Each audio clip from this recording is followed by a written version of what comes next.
Saint of the Day. September 19th. Saint Theodore of Tarsus. Archbishop of Canterbury, born, 602 AD. Died, September 19, 690. Venerated in, Roman Catholic Church, Eastern Orthodox Church, Anglican Communion.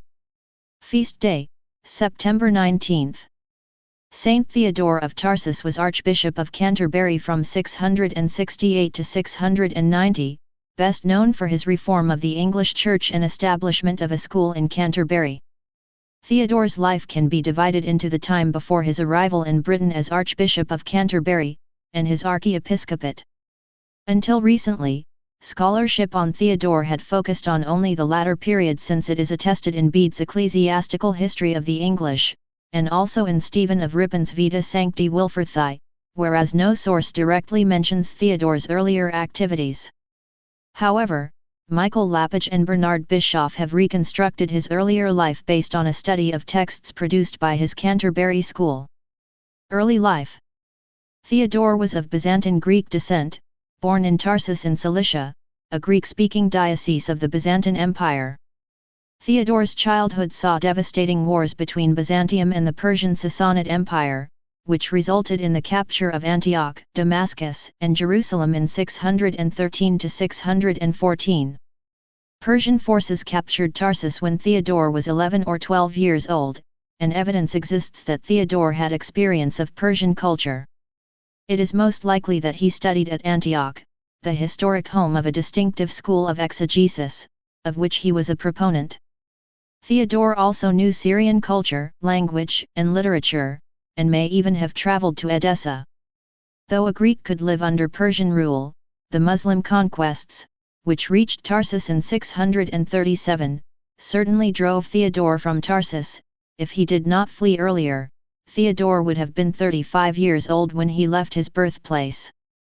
Having returned to the Eastern Roman Empire, he studied in the Byzantine capital of Constantinople, including the subjects of astronomy, ecclesiastical computus, calculation of the date of Easter, astrology, medicine, Roman civil law, Greek rhetoric and philosophy, and the use of the horoscope.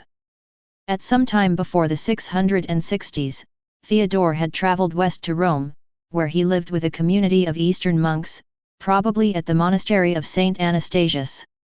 At this time, in addition to his already profound Greek intellectual inheritance, he became learned in Latin literature, both sacred and secular. The Synod of Whitby, 664, having confirmed the decision in the Anglo-Saxon Church to follow Rome, in 667, when Theodore was aged 66, the See of Canterbury happened to fall vacant. Wired, the man chosen to fill the post, unexpectedly died. Wired had been sent to Pope Vidalian by Ecgberht, King of Kent, and Oswy, King of Northumbria, for consecration as archbishop.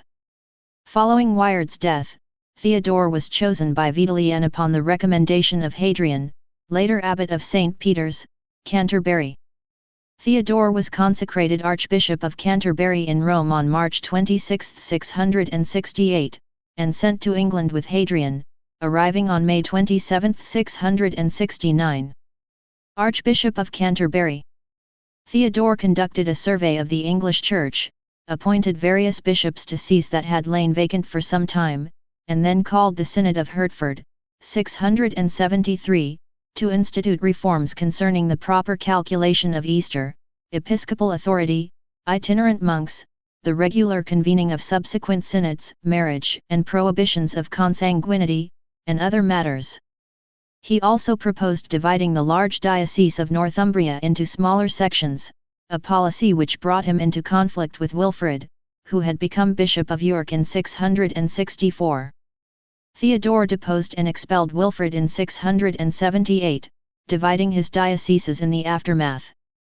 The conflict with Wilfrid continued until its settlement in 686–687. In 679 Aelfwine, the brother of King Ecgfrith of Northumbria, died in battle against the Mercians. Theodore's intervention prevented the escalation of the war and resulted in peace between the two kingdoms, with King Ethelred of Mercia paying Wargild compensation for Ælfwin's death. Canterbury School. Theodore and Hadrian established a school in Canterbury, providing instruction in both Greek and Latin, resulting in a golden age of Anglo-Saxon scholarship. They attracted a large number of students, into whose minds they poured the waters of wholesome knowledge day by day. In addition to instructing them in the Holy Scriptures, they also taught their pupils poetry, astronomy, and the calculation of the church calendar. Never had there been such happy times as these since the English settled Britain. Theodore also taught sacred music, introduced various texts, knowledge of Eastern saints, and may even have been responsible for the introduction of the Litany of the Saints, a major liturgical innovation, into the West. Some of his thoughts are accessible in the biblical commentaries, notes compiled by his students at the Canterbury School. Of immense interest is the text, recently attributed to him, called later Culus Malalianus. Overlooked for many years, it was rediscovered in the 1990s, and has since been shown to contain numerous interesting elements reflecting Theodore's trans-Mediterranean formation. A record of the teaching of Theodore and Adrian is preserved in the Leiden Glossary. Pupils from the school at Canterbury were sent out as Benedictine abbots in southern England, disseminating the curriculum of Theodore.